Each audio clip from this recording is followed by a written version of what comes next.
think that'd be pretty cool. I think it's gonna be a glorious future. It's gonna be really something special. So. Be available. Yes, good, all excellent questions. So, we do expect actually to start fully autonomous, unsupervised FSD in Texas and California next year. All right. That's with the Model 3 and Model Y, and then we expect to be in production with the Cybercab, which is really highly optimized for autonomous transport in probably. Well, I tend to be a little optimistic with time frames. But No. in 2026. So, yeah. Before 2027, let me put it that way. We'll make this vehicle in very high volume, but well before that, you will experience a robotic taxi via the Model 3 and Model Y program, and Model S and X too. But the 3 and Y will achieve unsupervised full self-driving with permission in wherever regulators essentially approve it in the U.S. and then to follow in outside the U.S. So, and it's Cybertruck too, yes, of course. Oh, yes! Yes, all our cars, basically. All cars that we make. So, let's not get nuanced here. All right, next slide. So, one of the reasons why the computer can be so much better than a person is that we have millions of cars that are training on driving. So it's like living millions of lives simultaneously and seeing very unusual situations that a person in their entire lifetime would not see. Hopefully. What's going on? Exactly. So with that amount of training data, it's obviously going to be much better than what a human could be, because you can't live a million lives. And it's also, it can see in all directions simultaneously, and it doesn't get tired or text or any of those things. So it will naturally be, like I said, 10, 20, 30 times safer than a human, just for all those reasons. And I want to emphasize that the solution that we have is AI and vision. So there's no expensive equipment needed. So the Model 3 and Model Y and S and X that we make today will be capable of full autonomy unsupervised. And that means that our cost of producing the vehicle is low. Now we are going to actually overspec the computer for the Cybercab. So our AI5 computer will be somewhat overspec. And because I think there's actually also an opportunity, sort of like in Amazon Web Services, where if the car is driving for 50 hours a week, there's still over 100 hours left. And there's a potential there to have a massive amount of distributed inference compute, where if you've got, like, say, a fleet of 100 million vehicles and a kilowatt of efficient inference compute, you have 100 gigawatts of compute, which is really quite substantial. And if it's there, you might as well use it.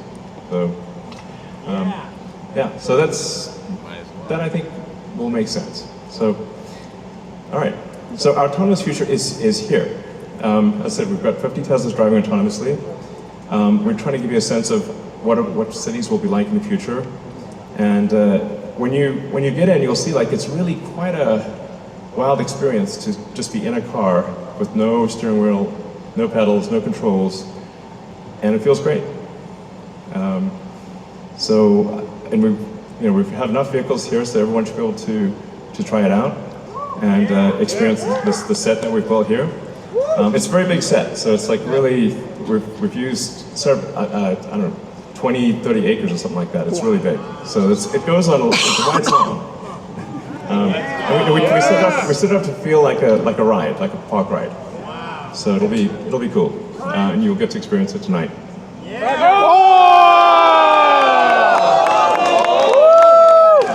Something we're also doing is, and it's really high time we did this, is inductive charging. So the Robotaxi has no plug. It just goes over the inductive charger and charges. So yeah, it's kind of how it should be. What? Thanks, guys. I love you too. So one of the things that is really interesting is how will this affect the cities that we live in? And when you drive around the city, or when the car drives you around the city, you'll see there's a lot of parking lots. There's parking lots everywhere. Parking garages. So what would happen if you have an autonomous world is that you can now turn parking lots into parks.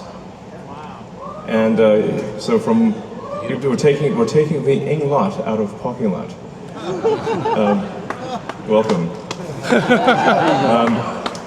So there's a lot of opportunity to create.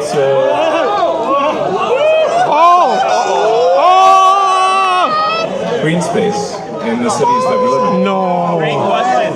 No. No. That's a bus. Fantastic. Oh, and also, what happens if you need a vehicle that is bigger than a Model Y?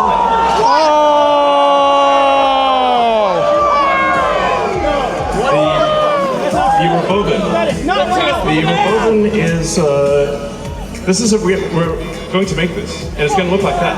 Whoa! Can you imagine going down the streets and you see this coming towards you? That's crazy. That was sick. Take that, Mary Bella! So this can carry up to 20 people, and it can also transport goods. So you can very good for goods transport within a city, or transport of up to 20 people at a time. So this is This is the insane. Robovan is what's gonna solve for high density. So if you want to take a sports team somewhere, or you're looking not to gonna work. really get the cost of travel down to, I don't know, 5-10 cents a mile, then you can use the Robovan. Some people call it the Robovan, but so yeah. One of the things we want to do, and we've seen this with the Cybertruck, is we want to change the look of the roads. The future should look Like the future!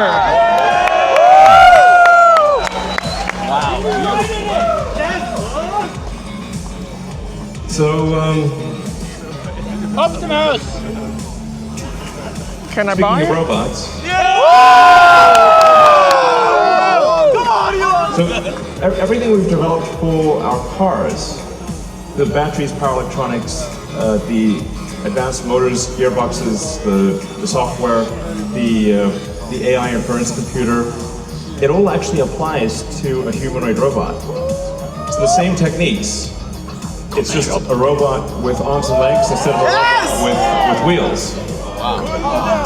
And we've made a lot of progress with Optimus.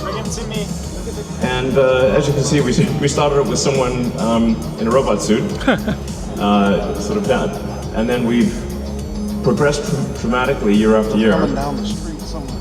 Yeah. So if you extrapolate this, you're really going to have something spectacular, something that anyone could own. So you can have your own personal R2-D2 C-3PO. Woo! And I think at scale, this would cost something like, I don't know, $20,000, $30,000. Probably less than a car, is my prediction, long term. Take us a minute to get to the long term, but fundamentally at scale, the Optimus robot, you should be able to buy an Optimus robot for, I think, probably $20,000 to $30,000 long term. So, and what can it do? It'll be able to do anything you want. So it can be a teacher, babysit your kids. It can walk your dog, mow your lawn, get the groceries, just be your friend, serve drinks. Whatever you can think of, it will do. And yeah, it's going to be awesome. And I think this will be the biggest product ever of any kind. Oh, yeah. Because I think everyone, of the 8 billion people of Earth, I think everyone's going to want their Optimus buddy. Yeah. And there's going to be maybe 2, and then they'll be producing products and services. I predict, actually, provided we address risks of digital superintelligence, 80% probability of good outcome. Look on the bright side. The cup is 80% full. The cost of products and services will decline dramatically, and basically anyone will be able to have any products and services they want. It will be an age of abundance, the likes of which people have almost no one has envisioned. It'll be something special. So, now one of the things we wanted to show tonight was that Optimus is not a canned video. It's not walled off. The Optimus robots will walk among you. Please be nice to the Optimus robots. So you'll be able to walk right up to them, and they'll serve drinks at the bar. Oh my God! And you'll directly, I mean, it's a wild experience just to have humanoid robots, and they're there, they're just in front of you. So, yeah, with that, let's party.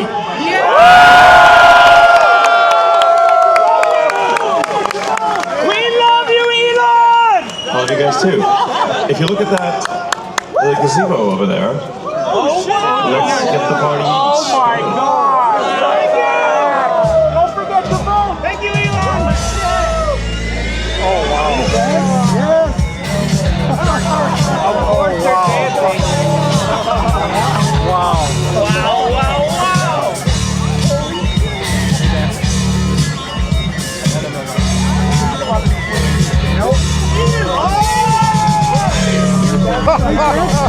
That's awesome.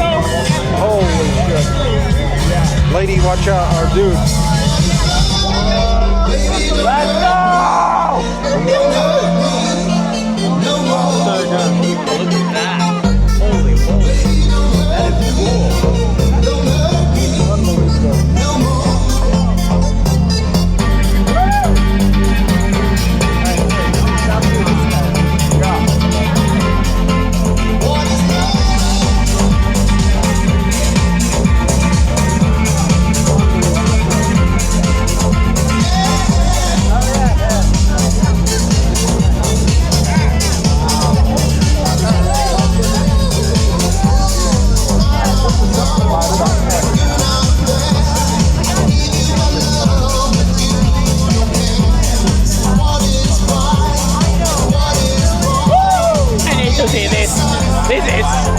Crazy. I can't imagine. This is crazy. This is crazy, man. This is so crazy. This is the best event test I've ever made. Yeah, I never No seen it. way. Crazy. Ooh, this one.